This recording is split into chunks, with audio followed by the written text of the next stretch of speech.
Buenos días para todos. A ver, ya somos, ¿cuántos? 16.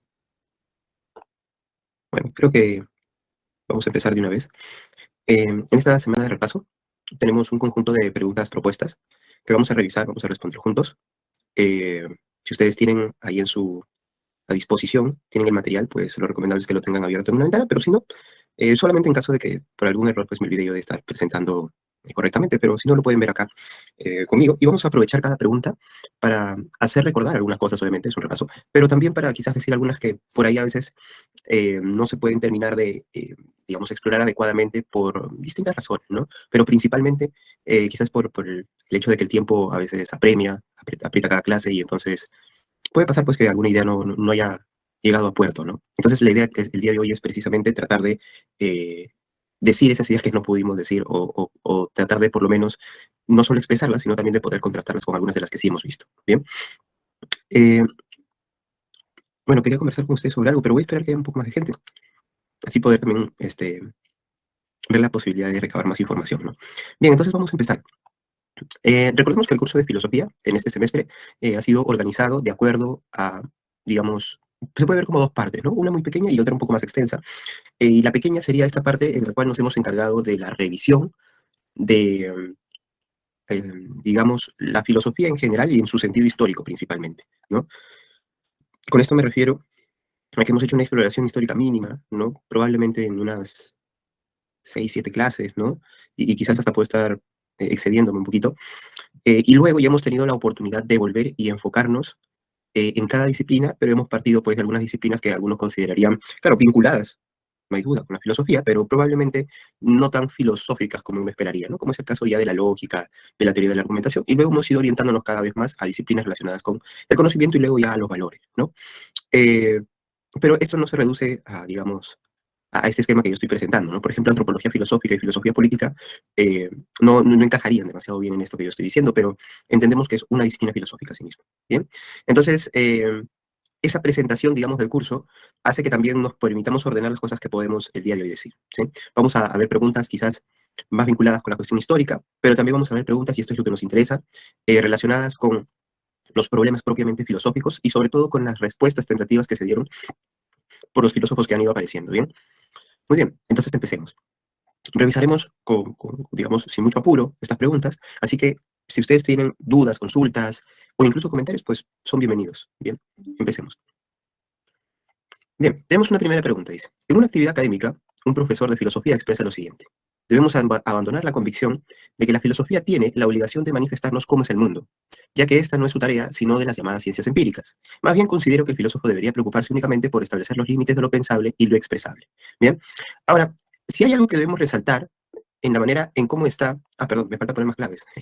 Perdón, Rodolfo, te engañé. ¿Cómo se dice hoy en día eso? Bueno, entonces, claro, si ustedes lo piensan, hay dos puntos que debemos resaltar. eh, Hay dos puntos que debemos resaltar en la definición. Primero, que la filosofía, recordemos, estamos en la problemática de qué es lo que debe hacer la filosofía y, por tanto, en qué consiste la filosofía. Así que estamos hablando un poco de la definición de la filosofía. Eh, Fíjense ustedes, acá dice que no debe manifestarnos cómo es el mundo, eso correspondería a las ciencias empíricas. Bien, esa es, digamos, eh, la primera partícula de información que debería quedarnos en la mente. Y lo segundo está en el hecho de que dice, perdón, en la parte en que dice que solamente debería preocuparse por establecer los límites de lo pensable y lo expresable, ¿no es cierto? Y como ya han reconocido algunos, esta fórmula tiene nombre propio en la filosofía, ¿no? Entonces, a diferencia, por ejemplo, de la definición de nuestro amigo Aristóteles, que concebía la filosofía como ciencia de los primeros principios y causas, y que estudia, así termina la definición, ¿no? Y que estudia el ser en tanto ser, entonces nosotros de esa definición estamos encontrando una distancia. Cuando Aristóteles decía que es la ciencia que estudia el ser en tanto ser, quiere decir que de todas las disciplinas que puedan aparecer, eventualmente, la única que tiene la posibilidad de estudiar y enfocarse en la realidad como conjunto, como un todo, esa es la filosofía. Y que la toma en esa esencia que corresponde al ser. ¿Bien? Entonces, eso es de alguna manera lo que se nos está diciendo acá, ¿no? Básicamente, el hecho de que la filosofía no puede ser entendida por su expresión del mundo, Entonces esto ya no es muy aristotélico que digamos, sino que debe ser entendida con su objetivo de establecer límites de lo pensable y lo expresable, qué cosas se pueden decir, qué cosas no. Y esto nos remite, obviamente, como bien ha detectado Rodolfo, nos remite a la definición de nuestro amigo Ludwig Wittgenstein, ¿no es cierto? Porque para Wittgenstein, recordemos su definición, la filosofía es una actividad básicamente esclarecedora. Importante decir que es actividad, pero más importante decir que es esclarecedora. Actividad porque quiere decir que está en una especie de ejercicio constante. Pero al momento en que nosotros decimos que es esclarecedora, también estamos señalando algo muy importante, que lo que tiene que hacer la filosofía es dilucidar, y por ahí algunos le llamarían a esto una especie de revisionismo, revisar justamente, volver, eh, Rodolfo, buena cuota biográfica o histórica. Eh, entonces, decía, permite volver sobre algunos puntos o temas o problemas que se consideran filosóficos y que según Wittgenstein probablemente no lo sean, ¿no? Entonces recordemos esta noción de Wittgenstein. Muchos de los que consideramos problemas filosóficos probablemente no lo sean, sobre todo si consideramos algo. Si consideramos que estamos hablando de cosas que no existen de facto en la realidad, ¿no? Eso quiere decir que yo voy a la realidad, por ejemplo, y trato de averiguar si ese problema filosófico existe, primero me debo preguntar por eso que está en cuestión. Por ejemplo, si se trata del problema del alma, por ejemplo, si se trata del problema del arjeo del principio del mundo, como sostenían los presocráticos, yo voy y yo no lo puedo ver. Entonces, esa tarea que empezó Kant, de ponerle límites a la metafísica, ¿no? Porque Kant decía, tratemos de hablar de lo que nuestra razón y nuestro sentido nos permiten, o sea, de los fenómenos. Pero ahora, ¿qué es lo que está diciendo Wittgenstein llevándolo a un mayor grado? No, ni siquiera se te ocurra hablar de aquello que no está en la realidad fáctica, ¿no? Claro que esta es la dimensión del pensamiento de un Wittgenstein en el Tratado de Lógicos Filosóficos. Luego vamos a tener a Wittgenstein de las investigaciones filosóficas, algunos le llaman el segundo Wittgenstein, no, por cuestiones didácticas.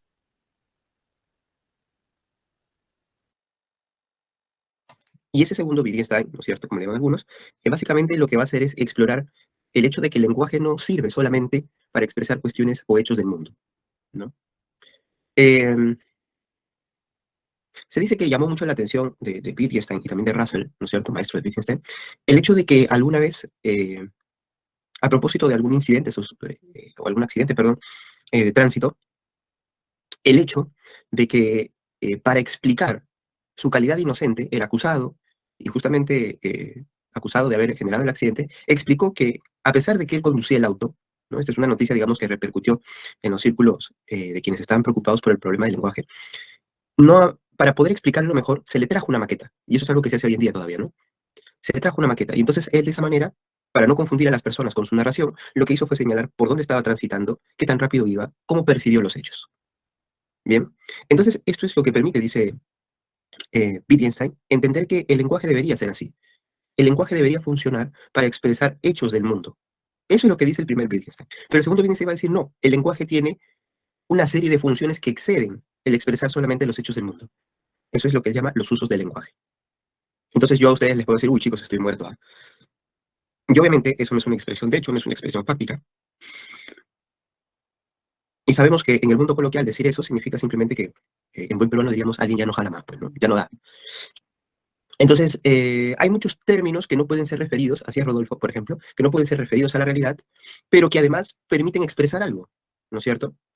Por ejemplo, hablando de Pegaso, probablemente para alguno de ustedes no tenga sentido, pero si alguien en este momento grita, dame tu fuerza Pegaso, ¿no es cierto? Uno diría, pero profe, no está haciendo referencia a nada a la realidad, probablemente inspirado en lo que decía Wittgenstein, o en el primer Wittgenstein. Pero si uno lo piensa bien, sí puede tener algo de sentido, ¿no es cierto? Porque claro, hace referencia de alguna manera un hecho simbólico, como puede ser este famoso anime de Saint Seiya, ¿no? O también conocido como Los Caballeros del Zodiaco. Bien. Entonces, ahí tenemos un poquito algunas cuestiones importantes. Vemos que lo que está en juego tiene que ver con lo que va a sostener el Círculo de Viena, ¿no es cierto?, apoyado en las premisas de Wittgenstein, que va a proponer que la ciencia se dedique solamente a esos hechos. Por eso son neopositivistas, ¿no? Hay que recordar que Comte era un positivista, justamente en la medida en que consideraba, y fundador del positivismo, y consideraba que lo que debía hacer el conocimiento era reducirse a la facticidad, a los hechos y a la practicidad, a obtener algún beneficio de ese conocimiento, ¿no? Ese era el sentido para Wittgenstein, perdón, para Comte, de generar conocimiento. Bien, entonces, hasta aquí. Quedó clara la pregunta, ¿no es cierto? Nos ha permitido explorar algunas cositas sobre Wittgenstein, sobre Aristóteles. Bien, perfecto, continuemos. Uy, ¿qué pasó? Ya. Segunda pregunta dice, De acuerdo con José, lo más atractivo y sugerente de la filosofía es el hecho de que sus más importantes representantes siempre han buscado poner en tela de juicio todas aquellas opiniones que la mayoría de las personas asumen como verdaderas. Así, algunos filósofos han cuestionado la existencia de Dios, otros se han opuesto a los valores morales vigentes, y no han faltado aquellos que han rechazado las estructuras socioeconómicas en las que vivimos. ¿Cuál de las siguientes características de la actitud filosófica está destacando José en el fragmento anterior? Creo que incluso antes de leer las alternativas, ¿sí? Ya podemos intuir por dónde está yendo esta pregunta, ¿no? ¿Qué es lo que debemos resaltar? Básicamente nos dice que poner siempre los filósofos han buscado poner en tela de juicio opiniones que muchos asumen como verdaderas. Entonces, ya vamos viendo por dónde va, ¿no? Eh, ¿Qué es lo que se trata de resaltar? Dice, y además se ha cuestionado, por ejemplo, estos ya son ejemplos, ¿no? La existencia de Dios, los valores morales vigentes, el caso de Nietzsche, por ejemplo, y aquellos que han resultado que han rechazado, perdón, estructuras socioeconómicas en las que vivimos. Por ejemplo, Marx y su crítica, ¿no es cierto? Ajá, perfecto, entonces ya lo tienen ustedes. Veamos, totalizadora, radical, crítica, metódica. Acá, lo único que podría confundirnos, y lo entendería bastante bien, sería si, por ejemplo, cambiásemos una clave por problemática, ¿no? Y eso es algo que a algunos les cuesta todavía diferenciar.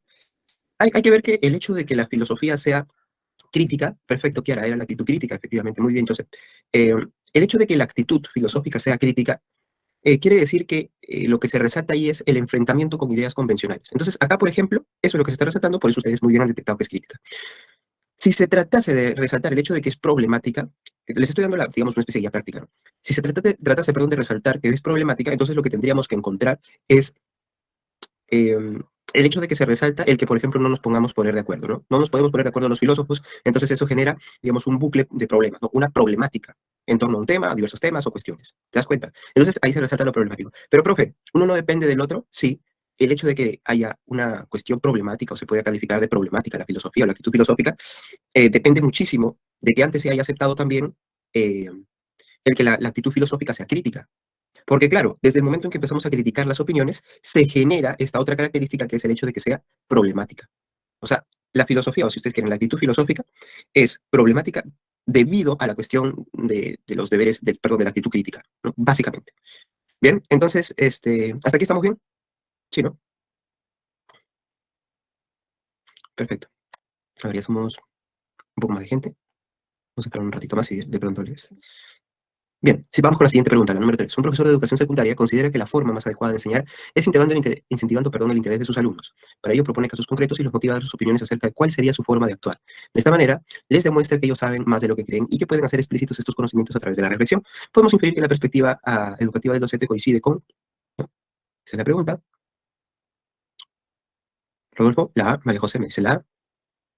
Perfecto. Entonces, ¿qué es lo que hay que resaltar de la pregunta para llegar a marcar la alternativa correcta? Pues sí, básicamente vamos a resaltar primero el hecho de volver a la eventualidad misma, a los eventos de la realidad, ¿no es cierto? Y que incluso dentro de esos eventos de la realidad que pueden parecer confusos, dice, en ese momento, en esas situaciones, esto parece expresar algo, ¿no es cierto? Dice, de esta manera les demuestra que ellos saben más de lo que creen y que pueden hacer explícitos estos conocimientos a través de la reflexión. ¿Eso qué quiere decir? Que no se está hablando necesariamente de una introspección, ¿no? Pero sí del hecho de que al reflexionar puedo sacar esos conocimientos que están dentro de mí. Muy bien. Entonces, en esto que María José llama dar a luz a las ideas, ¿no es cierto? Y que se complementa, perdón, muy bien con lo que dice Rodolfo, de el conocerte a ti mismo, es que podemos lograr extraer de nosotros esas verdades según nuestro amigo Sócrates, ¿no? Entonces, esto que está diciendo el docente, evidentemente tiene una gran afinidad con lo que propone nuestro amigo Sócrates, pero más específicamente con la mayéutica socrática. Profe, ¿qué consistía la mayéutica socrática? Básicamente en el hecho de usar el cuestionamiento constante para llegar a descubrir verdades que yacen dentro de uno mismo. ¿Es fácil lograr esas verdades? No, porque para empezar tienes que, requisito de Sócrates, deshacerte del conocimiento que que manejas en ese momento. No, profe, pero yo estoy seguro de algo, estoy seguro, profe, de que la realidad tal como me parece se mueve, cambia, profe. Así, pero tienes que mirar el trasfondo. Quizás no sea así. A ver, revisa tu alma, explórate, a ver, ¿qué te dice? ¿Hay algo que no, acaso si todo cambia, no hay algo que permanece inmutable? ¿Qué podría ser eso? Bien, ¿hay algo que no cambia en la vida? Es una buena pregunta, dicho sea de paso, ¿no? Eh, em, ¿Existen todavía los emos? No, esa es otra pregunta interesante. Pero la referencia en todo caso es al sad boy, ¿no? Sigue siendo esa la esencia, creo. Al chico triste. Bien, sí, lo que les decía era lo siguiente. ¿Por qué una pregunta que puede parecer tan general como si hay algo que se resista al cambio, es tan importante? Y eso tiene que ver básicamente con el hecho de que si ustedes lo piensan con detenimiento, demostrar que algo no se mueva, que algo no cambie, podría ser la apertura para encontrar los primeros entes fijos en la realidad, ¿no? Y esto permitiría ya hacer una, eh, una nueva manera de plantear también la filosofía de la realidad, o sea, la ontología, ¿no? De ahí que sea tan importante para el campo ontológico que se encarga de la pregunta del ser, saber si efectivamente en la realidad, perdón, toda la realidad es cambiante y por tanto buscar la necesidad de que haya algo que no sea cambiante. Esta necesidad ya la vimos en nuestro amigo Platón, ¿no es cierto? El mundo cambia, es imperfecto, todo cambia acá en este mundo, es una porquería, esto dice Platón. Entonces, ¿qué tengo que pensar? Que tiene que haber algo que sea consistente, algo que no cambie. ¿Y eso dónde está acá? No, es el mundo de las ideas. Y eso es lo que sostiene lo que nosotros somos, tenemos, etcétera. Bien, muy bien chicos, los veo inspirados, no me están fallando ni una. Bien, a ver. Ricardo se ha dado cuenta de que no puede confiar en sus sentidos, dado que muchas veces lo han engañado. Por ejemplo, cuando despierta cree ver a una persona en la ventana de su habitación, pero solamente eran sombras que proyectaba un árbol que está junto a la casa. Por ello cree que el conocimiento auténtico solo puede encontrarse en un lugar distinto al mundo material. Este pensamiento concuerda con la nociología de la filosofía. Bueno, aquí, por las opciones, ¿no es cierto? Es obvio que tenemos que marcar. Muy bien, Rodolfo, muy bien, Kiara. Efectivamente la B, ¿no? La opción relativa a Platón, ¿no? Pero queda claro, eh, perdón, pero queda claro que obviamente esta noción nociológica de nuestro amigo Platón es compartida parcialmente por otros filósofos. Ajá, muy buena pregunta, Rodolfo. Hay que recordar que mucho de lo que se dice de Sócrates, ¿no? Es de buena fuente o que tiene por principal fuente histórica el mismo Platón, ¿no? La otra eh, es la que nos permiten algunos historiadores o el mismo comediógrafo Aristófanes, ¿no? Que tiene una obra, Las nubes, donde un personaje de burla o de mofa es justamente Sócrates. Eh, Efectivamente, podemos decir que, y eso es lo que hace que cuando ustedes vean o revisen manuales o libros de historia general de la filosofía, se le atribuye a Platón parte de las ideas de su maestro, que tenía su maestro Platón, pero obviamente no a ese nivel de detalle de Platón, ¿no? O sea, digamos, no es que tampoco Sócrates haya construido todo eso que nosotros podemos mencionar como el mundo platónico, o sea, digamos, la teoría filosófica de Platón, ¿no? Entonces, eso es lo que finalmente se vuelve importante. Entender que aunque Sócrates pueda haber tenido esta premisa y esta idea, no necesariamente esto quiere decir que haya llegado a toda la construcción del mundo de la hipótesis platónica del mundo de las ideas. Lo que sí podemos decir es que hay un elemento muy importante para entender lo que ambos pensadores sostenían. Es un elemento importante, pero no es determinante. Esto quiero que quede claro. ¿Bien? Me estoy refiriendo al orfismo. El orfismo fue una doctrina que se constituyó en una especie de secta, ¿no? En la época de la Grecia clásica, o que tomó fuerza también en la época de la Grecia clásica, y que afirmaba que este mundo que nosotros vivimos es una porquería, pues, ¿no? Este mundo es eh, un castigo para los vivientes, ¿no? Es lo que dicen quienes hablan de, de este mundo desde la óptica órfica, ¿no? Algo teníamos. Ah, sí, la obra es Las nubes de Aristófanes, Rodolfo, disculpa. Me concentré en tu pregunta que está muy buena. Entonces, recuerda, el mundo parece ser un castigo, y según los órficos, si el mundo lleno de sufrimiento es un castigo, eso es porque nuestra alma vivía bien y por algún motivo fue castigada a venir a este mundo y a tomar un cuerpo, ¿no es cierto? Entonces, ¿el premio dónde está? El premio está en liberarse del cuerpo.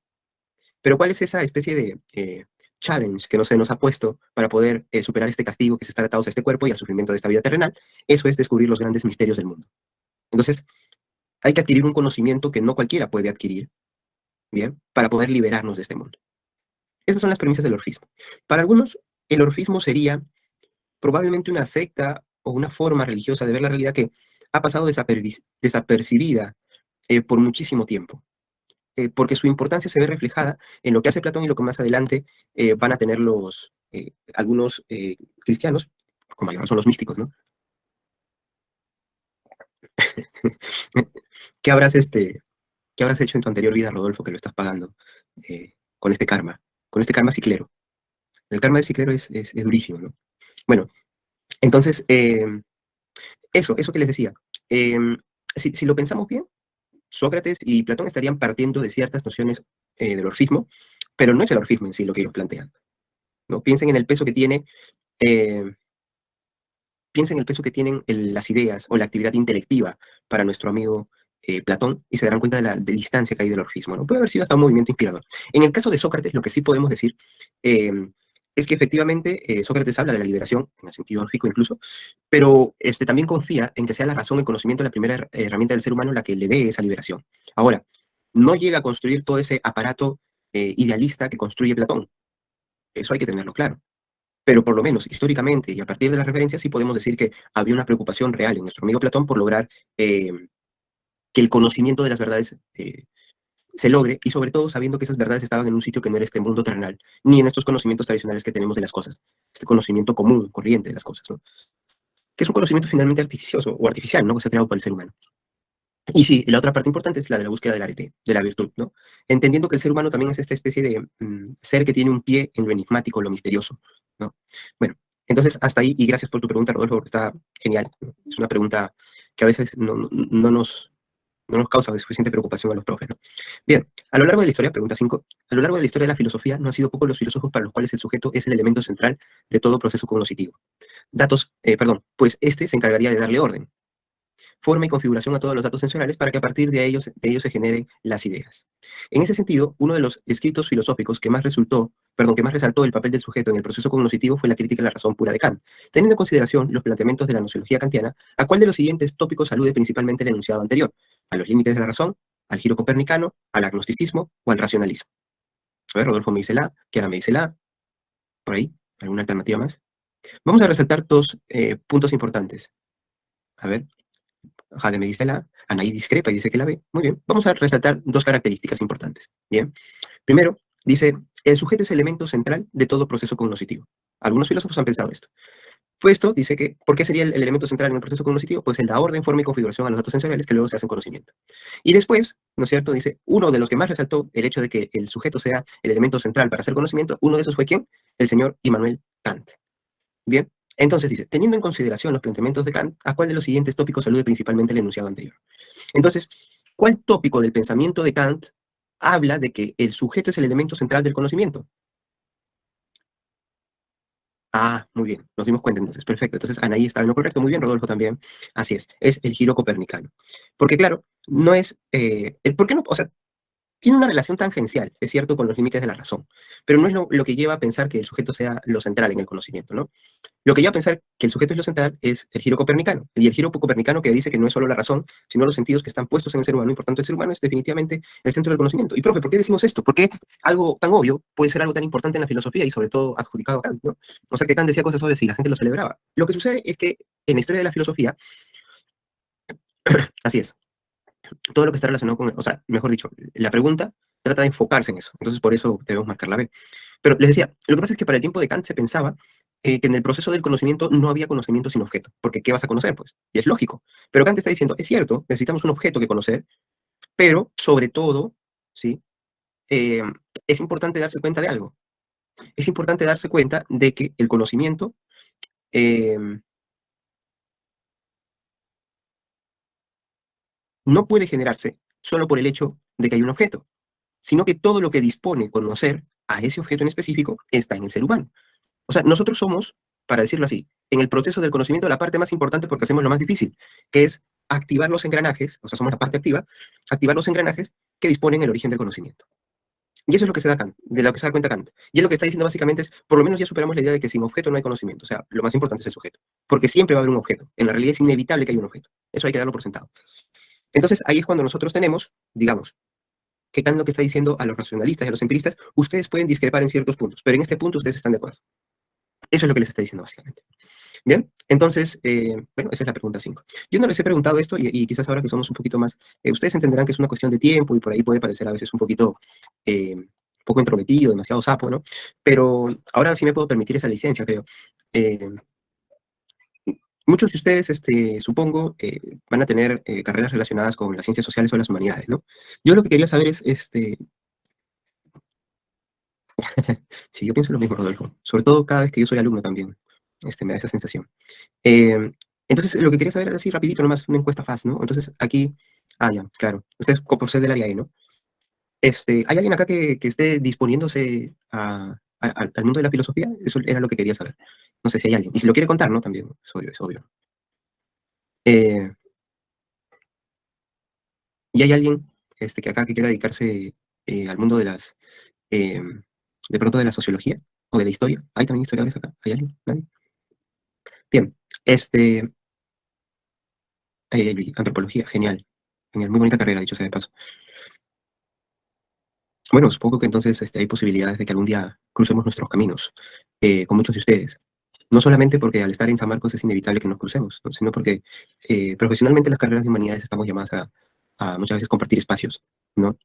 Entonces yo quería desearles lo mejor a ustedes en ese aspecto, ¿no? Ya que no quiero recargar todo para nuestra despedida del día jueves, así aprovecho a decírselos ahora, ¿no? Solo que se enfoquen principalmente en disfrutar principalmente la carrera. Hay algo que pasa con las carreras, al menos creo que de humanidades y ciencias sociales, y es que muchos de los que ingresamos ahí estamos ahí por vocación, o por un sentido de vocación. A veces en la carrera podemos descubrir que quizás no era lo nuestro, y si eso les pasa, el mundo no se va a acabar, chicos, tómenlo con calma. Eh, y todo eso que a veces parece difícil, luego parece una tontería, créeme. Pero lo otro es les digo que disfruten porque luego, obviamente, cuando uno sale en cualquier carrera, y esto no tiene que ver con el hecho de que sea exclusivamente humanidades o ciencias sociales, una vez que uno sale al mundo, pues uno tiene que luchar, ¿no? Y encontrar su espacio para poder vivir dignamente. Eh, sí, pues que a veces pensamos eso, ¿no? Yo tampoco ingresé a la primera, por ejemplo, y también tuve problemas, dudas, etcétera, ¿no? Estuve a punto de retomar mi carrera de futbolista. Eh, pero así es, pues, ¿no? Así uno tiene hay sucesos que nos van formando como personas, pero no hay que ponernos demasiado, eh, mejor dicho, hay que dejar que esa angustia se vuelva productiva y sobre todo que no nos encarcele, ¿no? Esa preocupación, eso que ustedes están expresando, esos temores. Eh, y hay que tomarlo como viene, ¿no? De repente, por ahí dicen, profe, me van a botar de la casa, pues de repente eso, que te boten de la casa es un suceso importante para lo que más adelante vas a hacer, ¿no? Quién sabe, podemos tener ahí al próximo eh, presidente de la República o la próxima presidenta de la República, ¿por qué no? Bueno, entonces hasta ahí. Eso es lo que le quería decir. Tómalo con calma, ¿no? A veces he dicho el próximo presidente de la República y probablemente algunos han visto, profesor, ¿qué tengo que hacer para que me vaya tan mal, ¿no? Eh, bueno, sí, no hay que ponernos a veces tan... Hay una frase que puede parecer un poco tonta, y es medio cliché, pero es muy, muy, muy estoica y muy interesante, ¿no? Y en ese sentido los estoicos hoy día están siendo recuperados por muchos movimientos, digamos, que plantean un nuevo estilo de vida para el ser humano, eh, pero también permiten manejarse en un mundo cada vez más complicado y complejo como el nuestro, ¿no? Por eso es tan importante los estoicos. Pero esta frase medio estoica dice lo siguiente: no hay que tomarse la vida demasiado en serio, ¿no? Porque al final no vas a salir vivo. Sí, pues eso es muy interesante también de reflexionar. Lo cual no quiere decir que no te vas a apasionar por algo, ¿no? Hasta para cometer errores hay que apasionarse. Porque de ahí se aprende, porque de ahí sacamos muchas cosas, y eso es lo que hace que valga la pena vivir. O sea, eso que ustedes están sintiendo, el hecho de que si algo no me resulta, me va a ir mal, o tal, o lo otro, todas esas preocupaciones, yo creo que son la esencia del vivir, pero hay que dejar que se mueva en la medida correcta, ¿no? Si también dejamos que se exceda, nos perjudica. En su caso, por ejemplo, los puede poner nerviosos al momento de exámenes, o los puede nublar al momento de tomar decisiones sobre su futuro. Y eso me parece más peligroso. Por eso hay que dejar que esas preocupaciones sigan siendo preocupaciones, pero que ya no se vuelvan limitantes o que vuelvan defectuoso nuestro comportamiento o análisis. Bueno, en general no tengo ningún problema, ningún inconveniente eh, con mantener comunicación con ustedes. Eh, Simplemente, ¿no? Nuestro código mínimo de respeto y la cordialidad, y luego, por si hay algo que nos dé risa, pues normal, ¿no? Así que, por cualquier tipo ya saben ustedes que a mí algo que me apasiona es definitivamente la filosofía. No solamente por el hecho de que la haya estudiado, sino por el hecho de que es algo que no pienso dejar de estudiar, al menos no pronto. Quién sabe qué me depara el destino. Eh, pero, en todo caso, por cualquier consulta, duda que ustedes tengan en algún momento en su vida, pues, ahí está. Así es mi correo, es mi correo personal. A veces demora un poquito en contestar, sobre todo cuando tengo mucho trabajo. Y bueno, no uso muchas redes sociales, pero digamos así estoy, al menos en esa red social, y luego me encuentran con mi nombre en cualquier otra, ¿no? Salvo Twitter, donde soy un misterio, soy un troll, ¿no? Porque básicamente solo entro a leer y no a comentar. Es que yo entro a reírme, la verdad, para que les voy a mentir. Bien, hagamos un par de preguntas más. Claro, con fe, con fuerza, para que luego no se avergüencen de escribirme, porque de pronto me escriben y me dice, profe, el inglés qué falta. No creo que eso vaya a ser algo que me quieran contar, ¿no? Bien, entonces vamos a la pregunta 6. La señora María siempre está dispuesta a ayudar a los necesitados. La semana pasada, mientras paseaba por el Jirón de la Unión, ya, estoy bien ahí. Eh, pero en octubre no hay milagros, niña.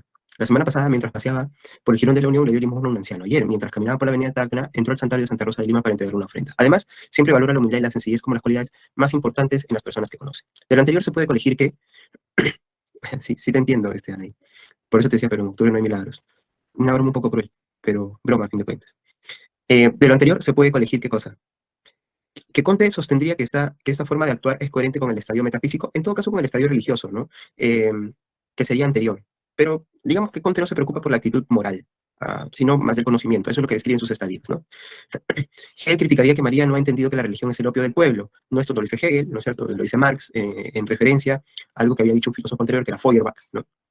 Nietzsche diría que este es un ejemplo de alguien que sigue la moral del rebaño. Así es, ¿no es cierto?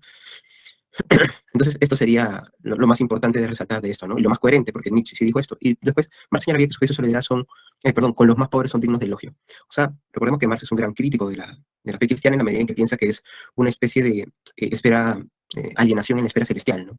O sea, la gente puede, lo que ustedes llaman el opio del pueblo, ¿no? Efectivamente, eso es una frase de Marx haciendo referencia justamente a esa esfera celestial que nos aliena, ¿no? Nos hace pensar que esta vida no vale la pena ser vivida y por tanto podemos seguir viviendo en las condiciones paupérrimas que nos ha tocado vivir, ¿no? Por ejemplo. Bien, entonces sí, la clave sería C. Muy bien, los felicito. María me dice, a lo mejor se nos hace el milagro de salir en octubre, 0% de probabilidad y 99% de fe. En todo caso sería 1% de probabilidad, ¿no? No existe el 0%.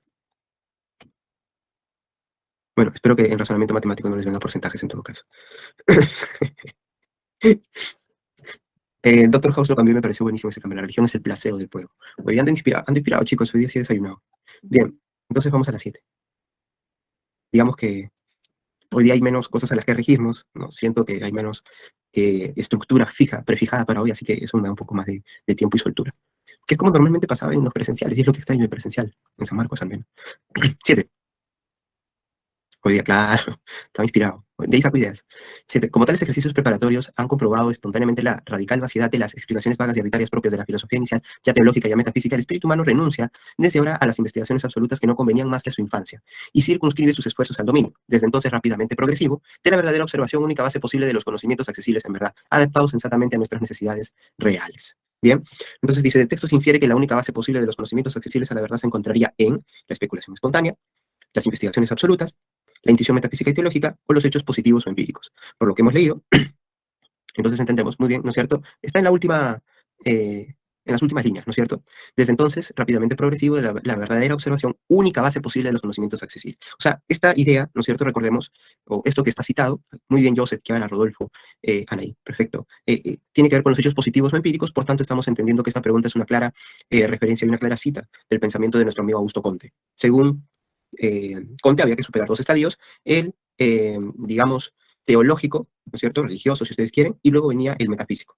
Era como pasar de la infancia a la adolescencia, y además habría que ser superada ambos periodos para entrar en la plena madurez. Por eso está bien referirse a ello como si fuese la infancia, ¿no? Muy bien, hablemos de González Prada. A ver, Manuel González Prada fue un crítico implacable de la clase dirigente peruana por su improvisación e ineptitud al momento de enfrentar los grandes problemas de nuestro país, la guerra con Chile, por ejemplo. Asimismo, es recordado por haber enfatizado en la relevancia que tiene para el desarrollo del Perú el hecho de que la religiosidad cristiana deje de tener un influjo tan poderoso en los distintos niveles de la sociedad. Por todo lo anterior, este intelectual peruano planteó, que el progreso del país dependía considerablemente de qué, la ley también me dice. ¿Se enseña una teología empírica en los colegios? No, pues no, no puede ser.